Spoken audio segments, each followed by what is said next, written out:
award goes to... What we got? BTS! Light it up like dynamite. This fake love.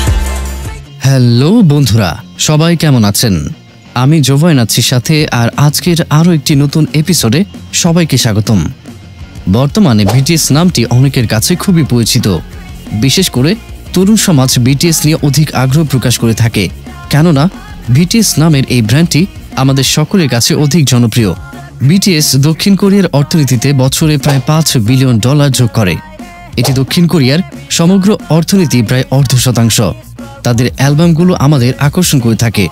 BTS অসংখ্য বিশ্ব record ভেঙে নিজেকে 21 শতকের pop icon হিসেবে প্রতিষ্ঠিত করেছে। তারা সারা বিশ্বে এই ধরনের পরিচিতি লাভ করতে সক্ষম হয়েছে মূলত তাদের প্রামাণিক এবং স্বরচিত সঙ্গীত, সুন্দর ও মনোমুগ্ধকর পারফরম্যান্স এবং তাদের ভক্তদের সাথে ইন্টারেক্ট করার এক বিশেষ প্রক্রিয়ার মাধ্যমে। আজকের পর্বে আমরা বিটিএস এর ইতিহাস এবং এর সদস্যদের পরিচয়, বিটিএস অ্যালবামসমূহ এবং বিটিএস এর বিষয়ে অন্যান্য সকল তথ্য সম্পর্কে বিস্তারিত জানার চেষ্টা করব। তাহলে চলুন শুরু করা যাক আজকের ভিডিও।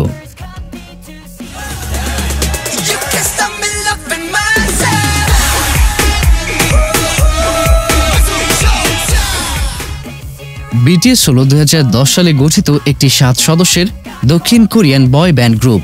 বিটিএস এর পুরো নাম হচ্ছে ব্যাংটং বয়েজ অথবা ব্যাংটং সোনিয়ান্দন।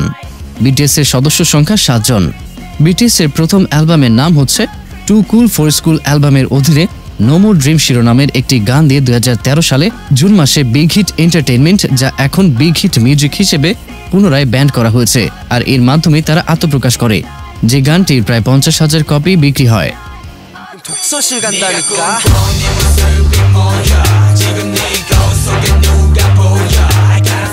এবং তারপরে প্রতিটি গানের সাথে বিটিএস অপ্রতিরোধ্য হয়ে যায়। তাদের গানের কথাগুলো প্রথম গান থেকেই ছিল অনুপ্রেরণামূলক। দক্ষিণ কোরিয়ার এই বয় ব্যান্ডটি আত্মপ্রকাশের পর থেকেই সারা বিশ্বে কোটি কোটি ভক্তের মন জয় করেছে। মূলত বিটিএস প্রাথমিকভাবে একটি হিপ হপ ব্যান্ড গ্রুপ হিসেবে শুরু করেছিল, কিন্তু তাদের সঙ্গীতের স্টাইল সময়ের সাথে সাথে বিকাশ লাভ করেছে। তাদের সঙ্গীতের মধ্যে কোরিয়ান পপ, জনপ্রিয় সঙ্গীত, R&B এবং EDM এর মতো আরও অনেক ধারা অন্তর্ভুক্ত হয়েছে। বিটিএস এর রচিত গানগুলোর বিষয়গুলো প্রায়শই ব্যক্তিগত এবং সামাজিক ভাষ্য, স্কুল বয়সের যুবকদের সমস্যা এবং বয়সের আগমন, ক্ষতি, নিজেকে ভালোবাসার যাত্রা এবং ব্যক্তিত্ববাদের ওপরে দৃষ্টি নিবদ্ধ করে। এর কারণে বিটিএস কোটি কোটি যুবকদের জন্য যুব প্রতীক এবং অনুপ্রেরণা হয়ে উঠেছে। 2017 সালের জুলাই মাসে বিটিএস তাদের ব্যান্ডের লোগোটি পুনরায় ডিজাইন করেছে এবং শেয়ার করেছে যে বিটিএস শব্দটি তাদের নতুন ব্যান্ড পরিচয়ের অংশ হিসেবে বিয়ন্ড দ্য সিন হিসেবে ব্যবহৃত। বিটিএস এর বর্ধিত অর্থটি সেই সব তরুণ বিটিএস এর জন্য খুবই তাৎপর্যপূর্ণ যারা কোনো কিছুর জন্য স্থির হতে এবং সীমা অতিক্রম করতে অস্বীকার করে। এভাবে বিটিএস এর পূর্ণ রূপ দিয়ে বিটিএস তাদের ভক্তদের কাছে একটি ইতিবাচক মেসেজ দিয়েছে। এই ব্যান্ডটি আরও বেশি সাফল্য খুঁজে পায় 2020 সালে। তাদের গ্রামিস পারফরমেন্সের পর ফেব্রুয়ারি 2020-এ ব্যান্ডটি তাদের চতুর্থ কোরিয়ান ভাষার studio album Map of the Soul 7 প্রকাশ করে। অ্যালবামটি তাদের সমালোচনামূলক সাফল্য ছিল, যা বিলবোর্ড 200 চার্টে গ্রুপটিকে তার চতুর্থ নম্বর অ্যালবাম দিয়েছে।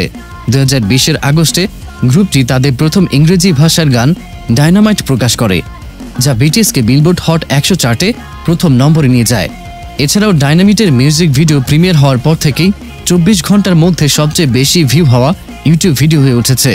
বিটিএস ব্যান্ডটিকে বেশিরভাগ লোকেরা ব্যাংটং বয়েজ হিসেবেও উল্লেখ করে। যেসব লোকেরা বা ভক্তরা তাদের গান শোনেন তাদের বিটিএস আর্মি হিসেবে উল্লেখ করা হয়, যেখানে আর্মি এর পূর্ণ রূপ হচ্ছে adorable representative MC for youth. Let's go.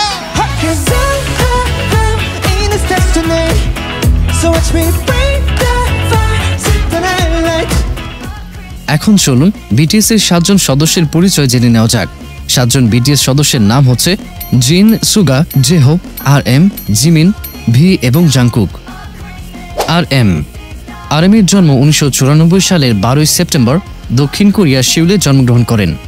RM এর পুরো কোরিয়ান নাম কিম নামজুন। তিনি একজন দক্ষিণ কোরিয়ান র্যাপার, সঙ্গীত রচয়িতা এবং রেকর্ড প্রডিউসার। তিনি তার স্টেজ নাম RM নামে পরিচিত। ইংরেজি এবং কোরিয়ান উভয় ভাষাতেই তিনি সাবলীল। RM বলেছেন যে তিনি CNN, BBC এবং টিভি শো ফ্রেন্ডসের পুরানো পর্ব দেখার সময় ইংরেজি শিখেছেন। তিনি একজন কোরিয়ান এবং তার বর্তমান বয়স 27 বছর। RM হচ্ছে বিটিএস এর লিডার।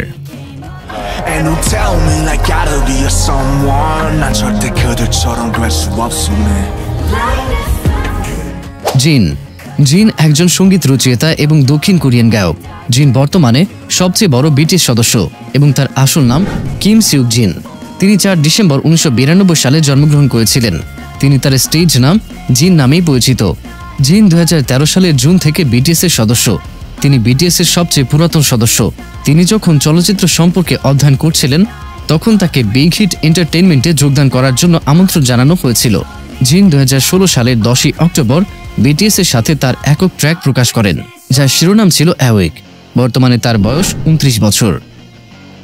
সুগা সুগা হলো বিটিএস এর একজন প্রাথমিক র্যাপার। তার আসল নাম হচ্ছে মিন ইউঙ্গি। তিনি 1993 সালের 9 মার্চ জন্মগ্রহণ করেন। তিনি 2013 সালে বিটিএস এর সদস্য হিসেবে আত্মপ্রকাশ করেন। তিনি সুগা শিরোনামে 15 আগস্ট 2016 সালে তার প্রথম একক মিক্সটেপ প্রকাশ করেন। এই কারণেই তিনি সুগা নামে পরিচিত। র্যাপার ছাড়াও সুগা হলেন একজন গীতিকার এবং একজন রেকর্ড প্রযোজক। কোরিয়া মিউজিক কপিরাইট অ্যাসোসিয়েশন সুগাকে 100টিরও বেশি গানের জন্য গীতিকার এবং প্রযোজক হিসেবে কৃতিত্ব দেয়। বর্তমানে তার বয়স 28 বছর এবং তিনি একজন কোরিয়ান। জেহোব বিটিএস এর আরেক সদস্যের নাম হচ্ছে জেহোব। তার আসল নাম হচ্ছে জং হো সিউক, তবে তিনি তার স্টেজ নাম জেহোব নামে অধিক পরিচিত। তিনি 1994 সালের 18 ফেব্রুয়ারি জন্মগ্রহণ করেন। জেহোব বিগ হিট এন্টারটেইনমেন্টের অধীনে 2013 সালে বিটিএস সদস্য হিসেবে আত্মপ্রকাশ করে। বিটিএস এ যোগদানের আগে তিনি একটি স্ট্রিট ডান্সিং গ্রুপের সদস্য ছিলেন। 1 মার্চ 2018 সালে জেহোব হোপ ওয়ার্ল্ড নামে তার প্রথম একক মিক্সটেপ প্রকাশ করেছিলেন। তিনি একজন সঙ্গীত রচয়িতা, দক্ষিণ কোরিয়ান র্যাপার এবং নৃত্যশিল্পী। তার বর্তমান বয়স 27 বছর। Every time I run, every time I move, as always for us. Jimin Park Jimin, যিনি জিমিন নামেই পরিচিত। তিনি দক্ষিণ কোরিয়ান একজন সঙ্গীত রচয়িতা, নৃত্যশিল্পী এবং গায়ক। তিনি 1995 সালের 13 অক্টোবর জন্মগ্রহণ করেন। জিমিন 2013 সালে বিটিএস এর সদস্য হিসেবে আত্মপ্রকাশ করেন। তিনি 2016 সালে লাই শিরোনামে তার প্রথম একক গান প্রকাশ করেন।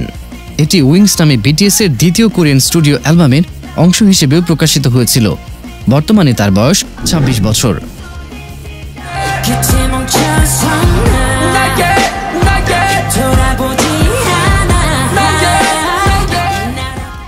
ভি, যার আসল নাম কিম তাইহিউ। তিনি 1995 সালের 30 ডিসেম্বর জন্মগ্রহণ করেন। তিনি একজন কোরিয়ান গায়ক, অভিনেতা এবং সঙ্গীত রচয়িতা। ভি একটি অডিশন দেওয়ার পর বিগ হিট এন্টারটেইনমেন্টে একজন প্রশিক্ষণার্থী হিসেবে যোগদান করেন। তিনি বিটিএস এ 2013 সালে যোগ দেন, কিন্তু অন্যান্য সদস্যের নাম ইতিমধ্যে ঘোষণা করা হলেও তার নাম গোপন রাখা হয়েছিল।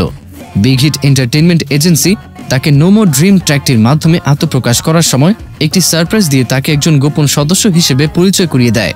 তিনি 2016 সালে বিটিএস এর দ্বিতীয় কোরিয়ান স্টুডিও অ্যালবাম উইংসে তার প্রথম একক গান প্রকাশ করেন, যার নাম স্টিগমা, আর বর্তমানে তার বয়স 25 বছর। Curled up inside, and I tell you a million little ways. Jungkook Jungkook বর্তমানে সর্বকনিষ্ঠ বিটিএস সদস্য এবং তার আসল নাম জিউন জুংকুক। তিনি 1997 সালের 1 সেপ্টেম্বর জন্মগ্রহণ করেন। তিনি কোরিয়ান একজন গায়ক এবং সঙ্গীত রচয়িতা।